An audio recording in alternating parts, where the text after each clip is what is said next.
Yesterday we were discussing the topic Union Territories. The topic is Union Territories. There are 7 UTs in India. There are 7 Union Territories in India.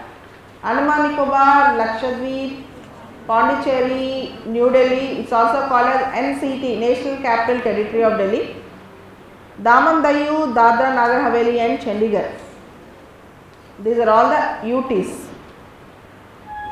Not all UTs have legislative assemblies. Only 2 UTs have legislative assemblies. Only 2 union territories have legislative assemblies. One is Delhi, second is Puducherry. Only 2 UTs, union territories, have legislative assembly. One is Delhi, second is Puducherry. And 3 UTs have lieutenant governors, 4 UTs have administrators. 3 UTs have lieutenant governors, 4 UTs have administrators. Andaman Nicobar, Delhi, Puducherry have lieutenant governors. Andaman Nicobar, Delhi, Puducherry have lieutenant governors. Lakshadweep, Chandigarh, Daman Dayu, Dadra Nagar Haveli have administrators. The difference between UT and state. The difference between UT and state. State and center have a federal relationship. UT and center have a unitary relationship. Between Union Territory and the center and the Union of India, we have unitary relationship. Between a state in India and the Union, we have federal relationship. Generally, the state is larger in area. Generally, the UT is smaller in area. Generally, the state is larger in area. The UT is smaller in area. The UT, the executive head is the president, whereas for the state, the head is the governor. For the state, the head is the governor. For the UT, the head is the president. And union territories, we have in Constitution Article 239 to 241. We have Article 239 to 241. Apart from that, we have separate act for UTs. Apart from Article 239 to 241, we have separate act for UTs. Union Territories Act 1963. We have separate act for UTs. Union Territories Act 1963. And for UTs, their administrative setup is different from the normal state. Administrative setup is different from the normal state. Before independence, UTs are called Chief Commissioner Provinces. Before independence, UTs are called, Union Territories are called Chief Commissioner Provinces.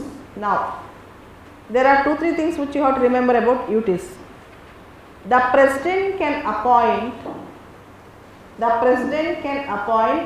an administrator in the adjoining area or a governor of the adjoining area as an administrator to other UT.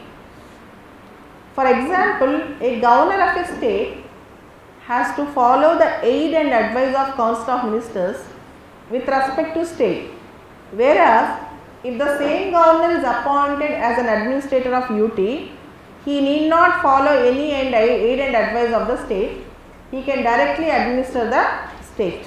He can directly administer the state with the help of the center, that is the president. As an administrator, he is answerable to the president. As an administrator, he is answerable to the president. First thing which you have to remember. A governor of a state can be appointed as an administrator for an UT also, adjoining UT also. While doing or discharging his functions as an administrator, he need not follow. He will not bound by the advice, he will not listen to the advice of Council of Ministers of the adjoining state. Remember, president can appoint an administrator as an administrator for one more UT or a governor of the adjoining state as an administrator to the UT. First thing.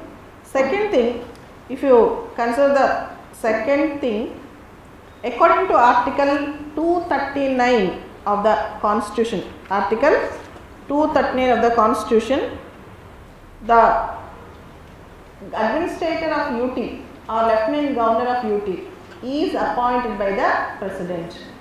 the administrator of UT or Lieutenant Governor of UT is appointed by the President. According to Article 239A, capital A, UT of Pondicherry will have a legislative assembly. UT of Pondicherry will have a legislative assembly. According to Article 239AA, 239AA and 239AB were added by 69th Amendment. 239AA and 239AB were added by 69th Amendment 1991. Before 69th Amendment, Delhi is called Union Territory. After 69th Amendment, Delhi is called NCT, National Capital Territory. Before 69th Amendment 1991, Delhi is called UT. After that it is called NCT. Before 69th Amendment, Delhi has an administrator. Before 69th Amendment, Delhi has an administrator. After 69th Amendment, Delhi has Lieutenant Governor. After 16th Amendment, Delhi has Lieutenant Governor. Before 16th Amendment, Delhi don't have legislative assembly. After 16th Amendment 1991, Delhi had a legislative assembly. Delhi's legislative assembly consists of 70 members. It consists of 70 members, 70 MLS. 70 MLS. And Delhi legislative assembly can make laws in state list and concurrent list. In state list and concurrent list. Except item 1, item 2 and item 18. Except item 1, item 2, item 18 of state list. Land, police, public order. Land, police, public order. Land, police and public order are the areas where Delhi state legislature have no power. Delhi state legislature have no power. Land, police, public order, because Delhi is in the strategic location. Land is very important, security is very important, order is very important. For that reason, Delhi state have no power over land, police and public order, except that Delhi government Delhi legislature can legislate in the state list or concurrent list. This is very important thing. And next thing, Lieutenant Governor of Delhi have some special powers. The power is, if he feels that any bill or any policy of the Delhi government needs some special consideration, he can put it pending for the approval of the President. He can keep it pending for the approval of President. In the recent past, the Supreme Court gave a judgment in each and every issue. In each and every issue, the governor, the Lieutenant Governor need not be conquered. You need not require, Delhi government need not require concurrence on each and every issue. Information is enough. Information is enough. For each and everything, concurrence of Lieutenant Governor is not a must. Recently, in a case which was pursued by Aam Aadmi Party against the powers of Lieutenant Governor, the Supreme Court said, in each and every matter, the concurrence of Lieutenant Governor is not necessary. It is enough that he should be informed. It is enough that information is given to him. That's all. Not in each and every matter. Not in each and every matter. Because Delhi government was formed by people. People. It's in a democracy. Elections are conducted fairly and people will elect the rulers. Then for each and everything, Lieutenant Governor need not be conquered. Concurrence is not a must. Concurrence is not a must. Any matter does not mean every matter. Any matter does not mean every matter.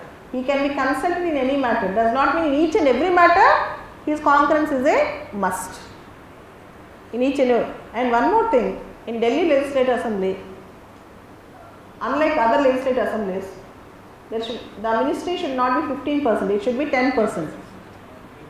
In Delhi, out of 70 MLAs, there are only 7 ministers, including CM. Including Chief Minister, there are only 7 ministers. So, other legislative assemblies are in states. For example, in Lok Sabha and in the state legislative assemblies, the council of ministers are 15%, whereas in Delhi it is 10%. In Delhi it is 10%. This is about Delhi. This is about Delhi. And Article 239AA and 239AB both will deal about Delhi. And 239AB says, if there is a failure of constitutional machinery in the state of Delhi, if there is a failure of constitutional machinery in the NCT of Delhi, then the Delhi Lieutenant Governor can submit a report to the President. A situation has arisen where the administration of Delhi is not carried in accordance with the provisions of Article 239AA. Then, if the Lieutenant Governor submits a recommendation or otherwise, then the President may order suspension of operation of 239AA and may rule in accordance with the provisions of this constitution. So 239AB says that if there is a failure of constitutional machinery in NCT of Delhi, then on the report of governor or otherwise, President may suspend some of the functions of Delhi Legislative Assembly or Delhi Legislative Assembly and can work it on. This is 239AB. See, the President may order the operation of any provisions of 239AA. The operation of any provisions of 239AA means any of the provisions including assembly operations, all these things. That also President can do that. This is called 239AB, failure of constitutional machinery in Delhi. Next, Article 240. According to Article 240, the President of India has the power to regulate the affairs of UTs. The President of India has the power to regulate the affairs of union territories. So, for peace, progress and good government, the President of India can regulate in the UTs. Peace, progress and good government. The President of India can place any regulation, but when there is a legislative assembly in the state, President will not involve. Only when the legislative assembly is dissolved in that UT, then the President will involve. Only when the legislative assembly is dissolved, then the President will involve. According to Article 240, if you can see 240, you will understand. The President can make regulations in the UTs for peace, progress and good government.